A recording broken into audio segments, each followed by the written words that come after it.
As sociedades africanas eram organizadas em chefes, que geralmente eram os homens mais velhos da família.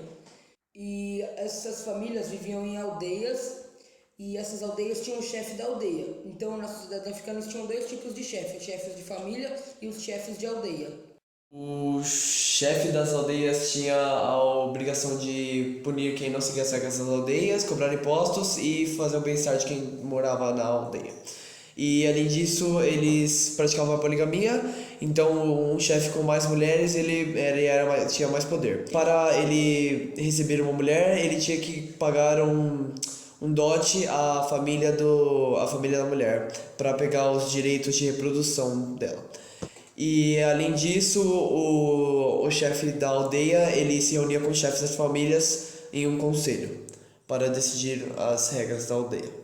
Haviam as confederações, que eram compostas somente por chefes de aldeias, onde eram discutidas questões gerais daquele conjunto de aldeias. Os reinos eram como confederações, porém eram governadas por um rei em vez de um conjunto de chefes, assim o poder era mais centralizado.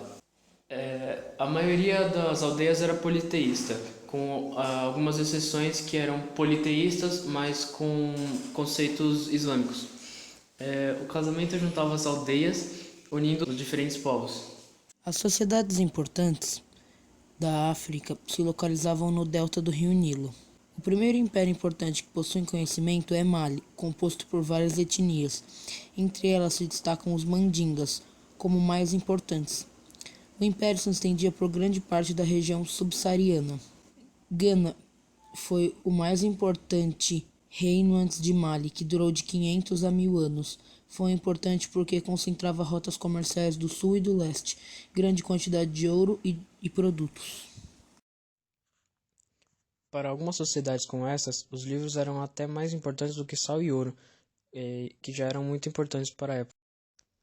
Mali manteve suas relações com os povos da floresta graças aos diulas, grupos de mercadores compostos por diversas etnias que comercializavam na cabeceira do rio Volta e na bacia do Níger. Depois tornaram-se muçulmanos, devotos por sua influência de Sahel. Outro grande reino foi o do Congo, onde os portugueses em 1470 desembarcaram ao redor de sua costa. A princípio, os portugueses imaginavam que iriam achar grandes riquezas, porém não encontraram tanta riqueza quanto esperavam, mas sim uma sociedade hierarquizada onde eles tentavam influenciar por meio de casamentos com filhas de chefes e líderes. Além disso, realizavam impactos na da política local, já que tentavam monopolizar junto aos árabes comércio de ouro e marfim. Eles também estabeleceram uma sociedade chamada Monotapa, que era um reino onde foram viver os portugueses em conjunto com os árabes. Além disso, também descobriram que o Zimbábue era uma grande fonte de ouro. Membros dos grupos estrangeiros de Nin e Alomec formaram os Multicongos e ocuparam terras já habitadas por povos bantus. Os Multicongos se uniram com os povos antigos e formaram uma província. Em tais províncias, eles elegiam um líder, chamado de Mani, que mandavam em todos. Era como um rei. O Mani também era responsável por falar com espíritos e ancestrais. O Mani morava na cidade em um grande edifício. Com ele moravam seus filhos, suas mulheres, a corte e seus escravos. Além deles, na cidade viviam artesãos e comerciantes. Em volta da cidade existiam camponeses e agricultores, os quais abasteciam a cidade com comida e poderiam ser convocados para possíveis ataques, defender a cidade de possíveis ataques. Os povos africanos comerciavam entre si e esse comércio facilitava a troca de cultura e religião entre esses povos. Além disso, existe o comércio de longa e o comércio de curta distância. O comércio de longa distância geralmente era efetuado por pessoas de maior poder aquisitivo e envolviam produtos que eram mais valiosos. E essas trocas elas geravam mais lucros. E trocas de curta distância eram para pessoas com menor poder aquisitivo. A característica interessante dessa troca era que as mulheres também participavam.